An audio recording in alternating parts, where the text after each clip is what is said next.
Oh, hello, it is I, your boy Gomi, and we're back continuing our coverage of UFC 287. Be sure to like and subscribe and follow the channel for the rest of my breakdown videos. We are now getting into the fourth fight on the main card. We're going to be looking at Kevin Holland versus Santiago Ponzinibbio, a welterweight bout. Again, another fight that should be very fun. Has honestly a decent chance to be a fight of the night, to be perfectly honest with you. I love this card. This card just has nothing but just banger fights. A lot of people are hating on Kevin Holland, and a lot of people are going to be thinking that Ponzinibbio is winning this fight. I know the odds don't show that, but I've been watching videos on it, people talking about it. I feel like Kevin Holland gets a bad rep after his fight against Wonderboy, which is one of the best fights of the year. I feel like that his stock was lowered because they said, oh, he got taken out by an aging Wonderboy. It's freaking Wonderboy. He's an elite striker. And then they say, oh, he fought him stupidly. He said he was going to fight it as a banger. He made it clear he didn't give a damn about a title shot. He wanted a fun fight. But let's break this fight down. Kevin Holland, he's going to be 30 years of age, 23 wins, 9 losses. 11 knockouts, 8 submissions, 6'3" in terms of height. Massive height for welterweight, to be honest with you. But then again, Kevin Holland used to fight at middleweight.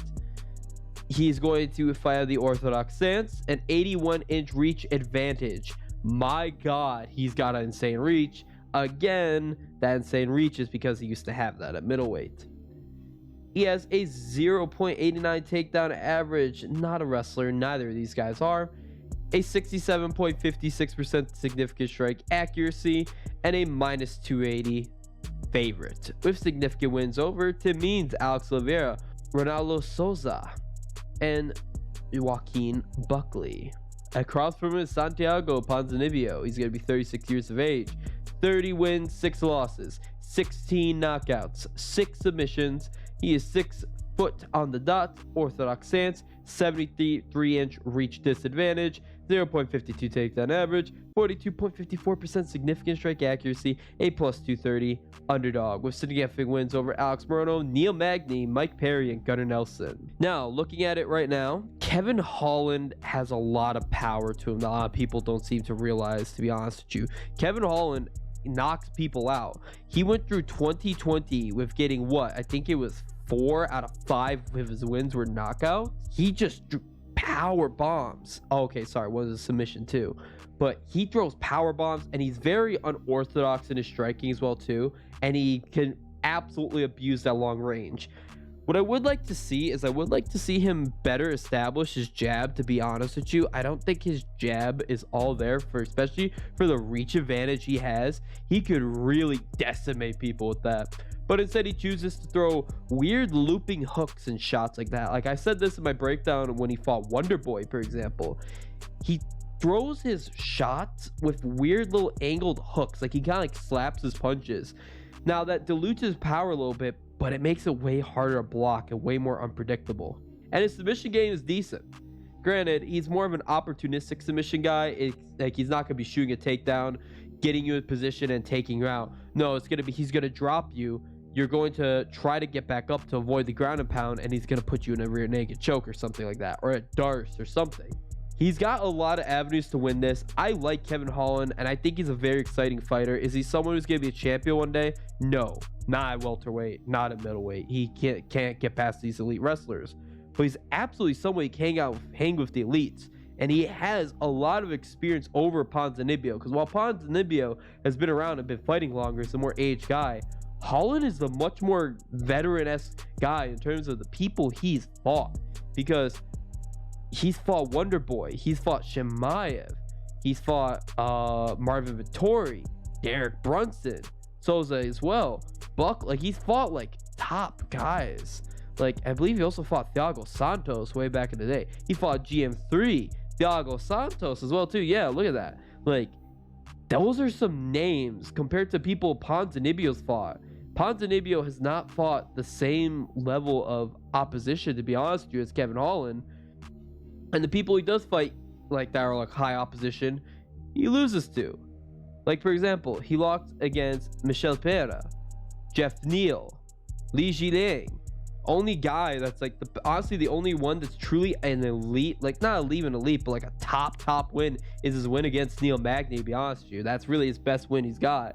And I don't want to say lucky punch, but however case is, I'm not high on Ponzinibbio.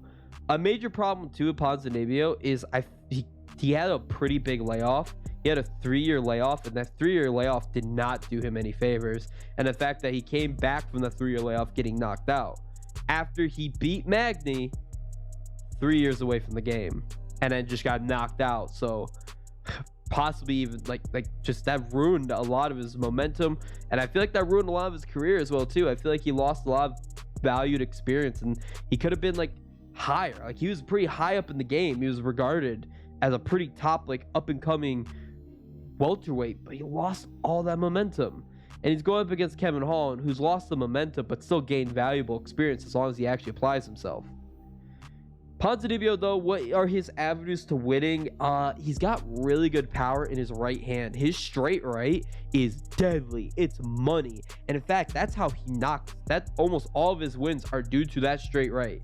His knockout of Gunnar Nelson, his knockout of Neil Magny, his knockout against Alex Morono, all were due to his straight right.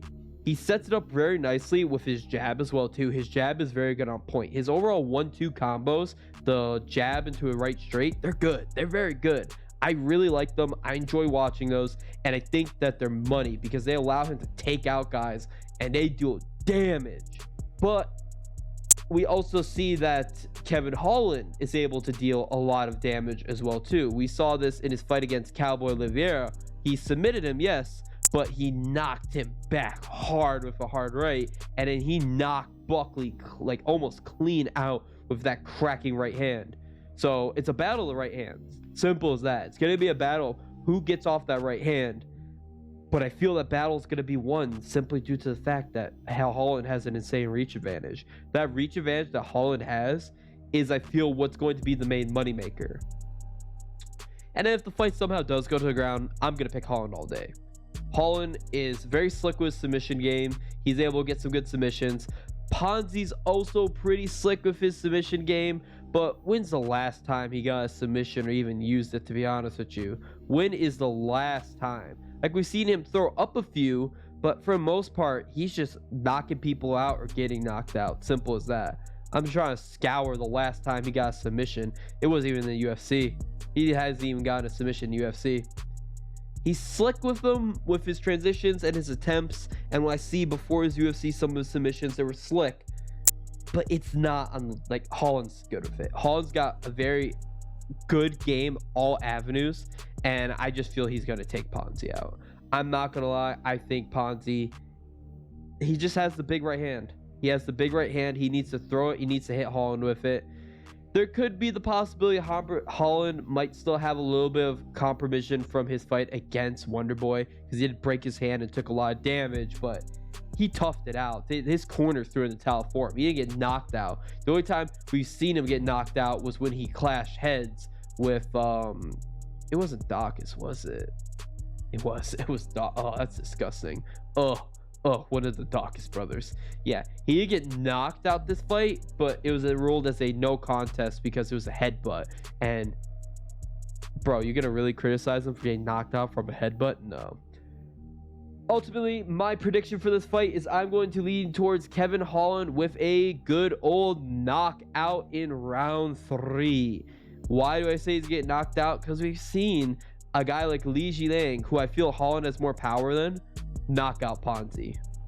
Maybe Li Jilang has more. I don't know. Regardless, I think Ponzi's gonna get knocked out against Kevin Holland. There is a possibility of submission as well too. That's absolutely a possibility. Overall, I feel it's gonna be a Kevin Holland show. Once again, this has been your boy Gomi. Let me know what you think in the comment section below of this fight, and also be sure to like, be sure to subscribe, and follow the channel for more UFC 287 coverage. Bye-bye.